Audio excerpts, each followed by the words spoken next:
اعوذ باللہ من الشیطان الرجیم بسم اللہ الرحمن الرحیم۔ السلام علیکم محترم ناظرین۔ شمر بن ذلجوشن نے 3 دن تک آل محمد صلی اللہ علیہ وسلم کا پانی بند رکھا، جس پر بڑوں نے تو صبر کا دامن نہ چھوڑا، پر بچے پیاس سے تڑپ اٹھے۔ میدان کربلا میں جب باری باری سب شہادتیں پا رہے تھے تو جگر گوشہ رسول حضرت امام حسین نے فرمایا کہ کوئی ہے جو میری مدد کرے۔ جب امام حسین کی زبان مبارکہ سے یہ صدا جاری ہوئی تو زمین و آسمان کی ہر چیز حرکت میں آ گئی، زمین پھٹ گئی، آسمان ہلنے لگا اور آسمانوں سے فرشتے تشریف لے آئے، جنہوں نے حضرت امام حسین رضی اللہ تعالیٰ عنہ کے سامنے اپنے آپ کو پیش کر دیا، جنہوں نے کہا کہ اے نواسہ رسول ہم کو حکم کریں، ہم حاضر ہیں۔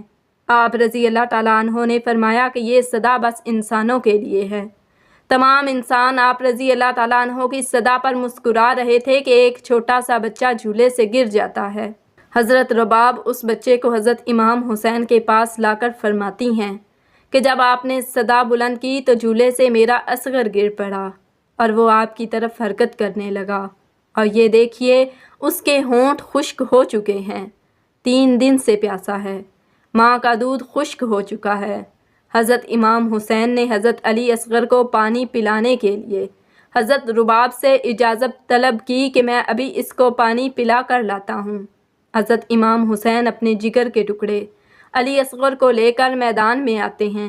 حضرت امام حسین رضی اللہ تعالیٰ عنہ نے یزیدی لشکر سے کہا کہ تمہاری جنگ تو نواسہ رسول صلی اللہ علیہ وسلم سے ہے، لیکن اس چھوٹے سے بچے کا کیا قصور ہے؟ اس چھوٹے سے بچے کو پانی پلا دو، اس نے آپ کا کیا بگاڑا ہے؟ یزید گروپ کی طرف سے آواز آئی، اے حسین، پانی تم خود پینا چاہتے ہو اور نام اس بچے کا استعمال کر رہے ہو۔ یزیدی لوگوں نے کہا کہ اگر یہ بچہ خود اپنے لیے پانی مانگے گا تو ہم اس کو پانی پینے کی اجازت دے دیں گے۔ حضرت امام حسین رضی اللہ تعالیٰ عنہ نے علی اصغر کو اپنے بازوؤں پر بلند کیا تو علی اصغر خدا کے حکم سے بول پڑے کہ میں خدا کے آخری پیغمبر حضرت محمد صلی اللہ علیہ وسلم کے خون سے تعلق رکھتا ہوں، میں نے 3 دن سے پیاسا ہوں۔ علی اصغر کی صدا سے فوج حرکت میں آ گئی، ہر طرف کوہرام برپا ہو گیا۔ عمر بن سعد اور شمر نے کہا کہ ایسے تو ہماری فوج بغاوت پر اتر آئے گی۔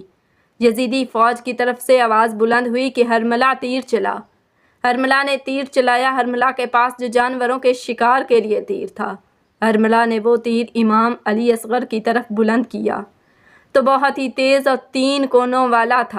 تیر کی ایک نوک امام علی اصغر کی کمر میں لگی، دوسری نوک اس کے بازو پر لگی اور تیسری نوک امام علی اصغر کے کان میں لگی۔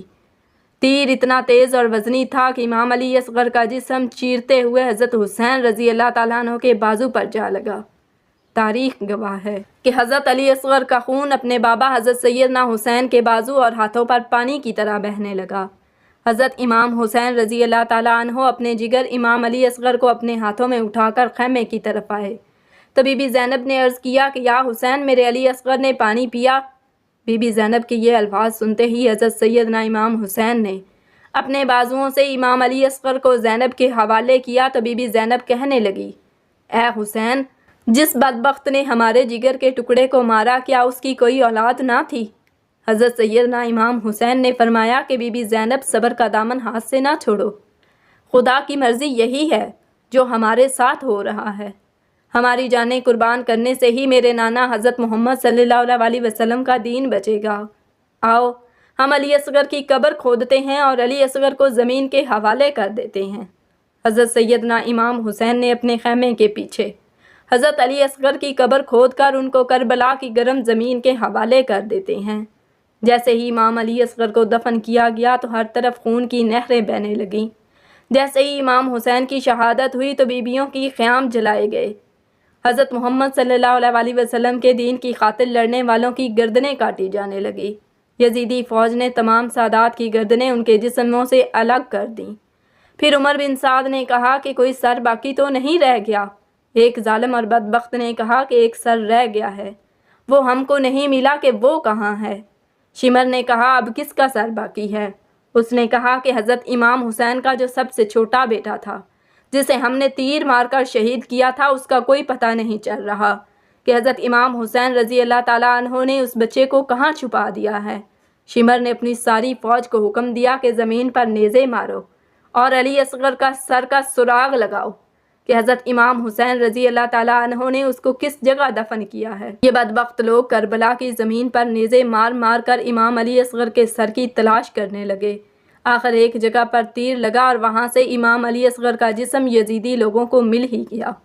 یزیدی فوج خوشیوں سے رقص کر رہی ہے۔ تبھی بی زینب نے روضہ رسول صلی اللہ علیہ وسلم کی طرف رخ کر کے عرض کی، یا رسول اللہ صلی اللہ علیہ وسلم، دیکھیں آپ صلی اللہ علیہ وسلم کی امت ہمارے ساتھ کیا سلوک کر رہی ہے۔